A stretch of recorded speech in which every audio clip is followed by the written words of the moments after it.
latest Miami Heat trade rumors surround Atlanta Hawks point guard Dejounte Murray, because there is a report out there that the Heat have shown interest in a potential Dejounte Murray trade. We've talked about him on the channel before, and this idea is very intriguing, so we have to break down everything related to this rumor and what the Heat should actually do. But make sure you guys are subscribed to the channel, because we are less than a month away from the NBA trade deadline, and you don't want to miss a thing, because as the deadline creeps up, we'll have you covered better than anyone else on the latest Miami Heat trade rumors. So lock us in here at the Heat Report and subscribe to the channel.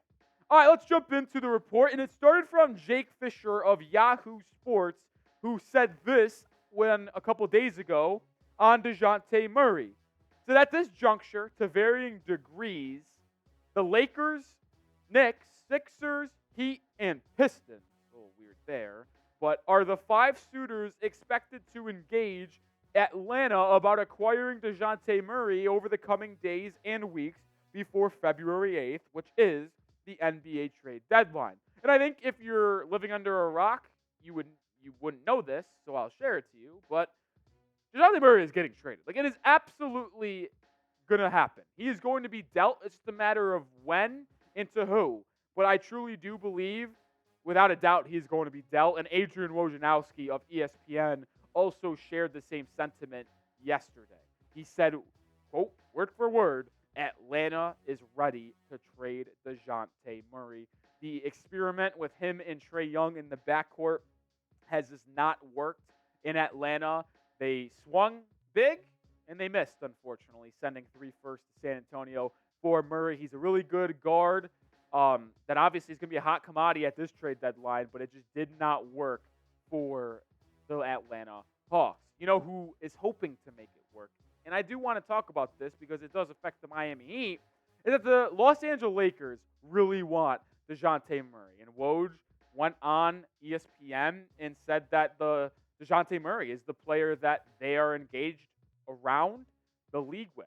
They have talked with the Lakers in terms of the Hawks potentially trading, and that really just signifies to me that Rob Pelinka and the Lakers really want to get Murray in that backcourt potentially next to Austin Reeves. I am curious to see what the Hawks would want back from the Lakers, because I think Austin Reeves could really go. And my question is, could Murray and Reeves play together? But Murray could be that 3rd or 4th guy in Los Angeles next to AD and LeBron that could work out. But this is a Heat Report show, and I want to bring it back to Miami, because I think the Heat need to jump in right now for Dejounte Murray. I do. He's a talented guard. He's lengthy, 6'5", with a 6'10" wingspan. There's no doubt in my mind that he is someone that could absolutely elevate this Heat team right from the get-go. Now, I'm not kidding. Like, right from the start. His defense, his intensity, his ability to knock down the 3, because he's shooting a career high from beyond the arc this year.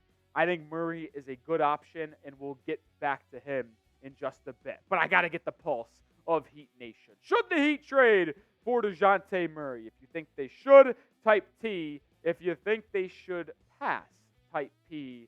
I'm a proponent of Dejounte Murray. Let me know how y'all feel about it down in the comment section.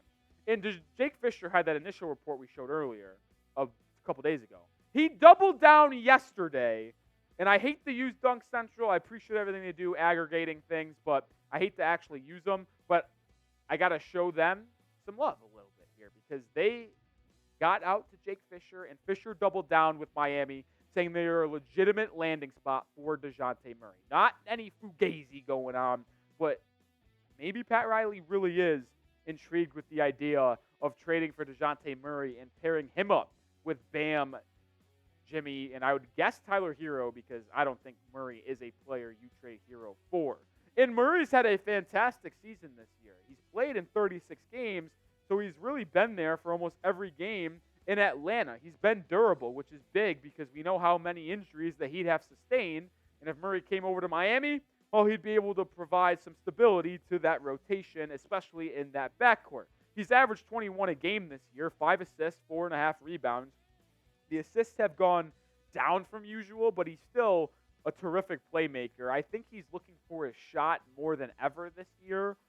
which you could argue is a good thing, but you could also say, well, it takes away from what he was so special at in San Antonio when he was averaging 18 points and 8 assists. But would you rather have 18 and 8, or would you rather have 21 and 5? It's the age-old question. But the reason why Murray's stats are so intriguing this year is because he's shooting a career high from beyond the arc. 39.4% at time of filming. That's an elite number. And he actually isn't that good of a shooter off the catch. When I mean that, he's shooting about 36.5% off catch and shoot triples when you look at his analytics. But his off the dribble three-pointer number is above 40%. So he's actually really good at isolation basketball, to where if he needs to, he can size up a big man or size up another wing and guard and get to his spot beyond the arc and knock down a three off the dribble, which is why I think the Heat need Dejounte Murray. He is the perfect third/fourth option for the 305 to be paired up with Jimmy, Bam, and Tyler. Because what is Tyler really good at? Shot creation and hitting shots off the dribble. What is he really bad at? Well, defending. Well, what is Dejounte Murray good at? Scoring and defending and being a point of attack defender, which I would argue is the biggest need for Miami. We've talked a lot about the point guard issues on offense, but I don't think we address the point guard issues defensively for Miami enough, because the Heat don't have that point of attack defender that you can just go attack sicko mode on, that you put on the best opposing guard and let them get locked up. We just saw SGA absolutely cook us. Now, I do believe we have excellent wing defenders in Highsmith, Caleb Martin, Jaquez has come on, and Jimmy Butler is obviously elite. But point of attack defender disrupting the other team's offense at that guard spot, yeah, Dejounte Murray, 6'5", 6'10", and with a 6'10" wingspan, I should say, is really good at that and is an elite defender. You pair that up with his offense, it could only get better for the Miami Heat. We got more on Dejounte Murray in just a second, but I got to show some love to our sponsor on today's video, and that is Factor Meals. Head to factormeals.com/NBAchat50 and get 50% off this new year. Factor Meals is the best way to get your resolution started in the new year. Ready-to-eat meal delivery takes the stress out of meal planning and sets you up for success in 2024. Skip the grocery stores, prep work, and cooking fatigue. Instead, get chef-crafted, dietitian-approved, delivered right to your door with over 35 meals to choose from per week, including keto, calorie smart, vegan and veggie, and more. Plus, over 55 weekly add-ons, you'll have a ton of nutritious and flavorful options to kickstart your resolutions. I'm a big fan of their smoothies and protein shakes. Forget frantic lunch preps and rushed dinners. Factor's 2-minute meals are your secret weapon in the new year. Fuel up fast with restaurant-quality meals, all delivered straight to your door. And even better, and good news for you, they offer loads of snack options like breakfast, smoothies, the juices that I mentioned, snacks, and more to help get you going no matter what's on the schedule. So head to factormeals.com/NBAchat50 and use code NBAchat50 to get 50% off. One more time, factormeals.com/NBAchat50, code NBAchat50. Get 50% off. I will make that link clickable in the chat and the description of today's video. I will say this, though. And when you look at the Dejounte Murray aspect of what would a trade look like and what would it cost Miami, I think there's two trades that really make the most sense. One, you're giving up a little bit more assets, and one's maybe a little bit more less likely. I think there's two different ways we can go about this. Let's start with Murray trade number one. The Heat get Dejounte Murray and Patty Mills. You get a guard as a backup, veteran experience, who can shoot the pill, and then you get Dejounte Murray.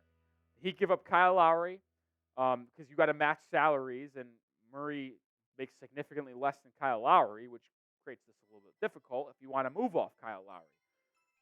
And because Kyle makes so much money, more money, I should say, than Dejounte Murray, Lowry and picks probably isn't going to get this done because they're taking on more salary, even though it is an expiring deal. So that would force us to put in Nikola Jovic. And I'll be honest, I'm the leader of the Nikola Jovic fan club. This would be devastating to see him leave. But to have a lineup potentially of Dejounte Murray, Tyler Herro, Jimmy Butler, Jaime Jaquez Jr., and Bam Adebayo, I mean, that just screams NBA titles, NBA championship. Like, I'm being dead serious. Like, I love Nikola Jovic, and I think he could be here for a long time and help us win. But if I have to sacrifice him to guarantee that five-man lineup closing out games, I think I'd be willing to do it. Now, there are other options that I'd hope the Heat would be willing to explore so they don't have to trade Nikola Jovic. And here is one. Murray trade number 2. You get Murray and Patty Mills still, but instead you give up Duncan Robinson, who has a little bit more value than Kyle Lowry, making $18 million a year, and he's really revitalized his career as an elite three-point shooter this year in South Beach. And you pair that up with Trae Young, who draws a crowd, and then he's able to kick it out to Duncan. I feel like Duncan would have a lot of good looks, and that would be a really good fit.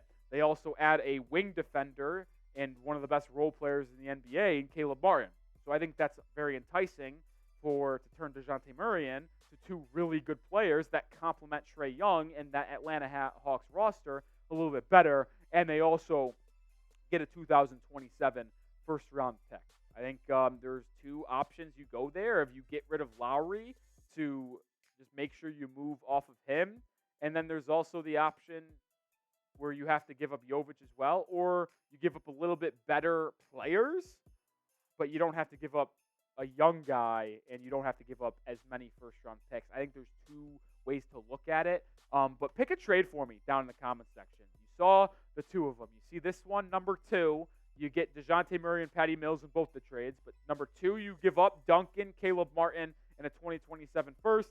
And in the first trade, you give up Lowry, Jovic, and 2 first-round picks. Let me know which trade you prefer down in the comments section, either type 1 or type 2.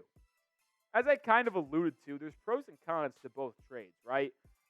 One, you get off Kyle Lowry's salary for the remainder of the year, and you still get Patty Mills, you get Dejounte Murray, but you give up 2 first-round picks and Nikola Jovic, which is kind of devastating. But I think that would be a legit price. Now, if Pat Riley and the Heat willing to offer that price, that's remained to be seen, but I think that could obviously be something Atlanta asked for.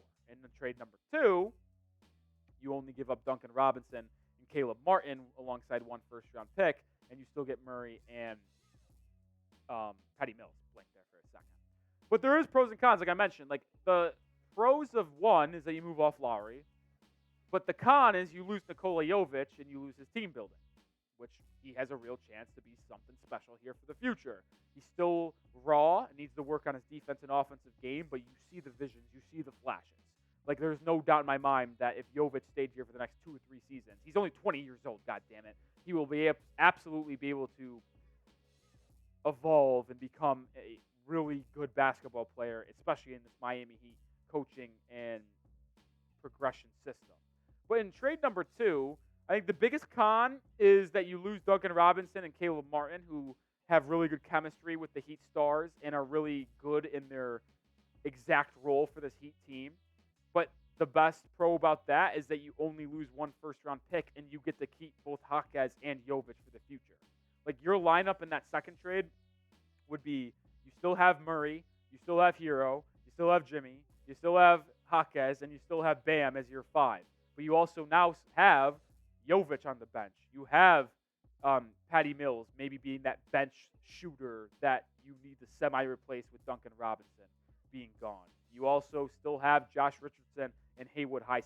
You still have an elite top 7 to 8 guys. You lose a little bit of depth in comparison to Lowry and Jovic being gone with Duncan and Caleb, but you keep the young guys and you still get Dejounte Murray, which is why I think I asked you guys to pick a trade, 1 or 2. That's why I picked number 2. I love Duncan. I love Caleb. But if I only had to give up 1 first-round pick, I get to keep Jovic and Jaquez, and I acquire Dejounte Murray and the veteran experience of Patty Mills. I do number 2 over number 1 every single day of the week. Make sure you are subscribed to the channel as we head out here on this video. Appreciate you sticking out throughout this video. Heat rumors are only picking up as we are less than a month away from the NBA trade deadline. If you don't want to miss a thing surrounding your Miami Heat as we inch closer and closer to the NBA trade deadline, hit that sub button and lock us in here for the remainder of the season.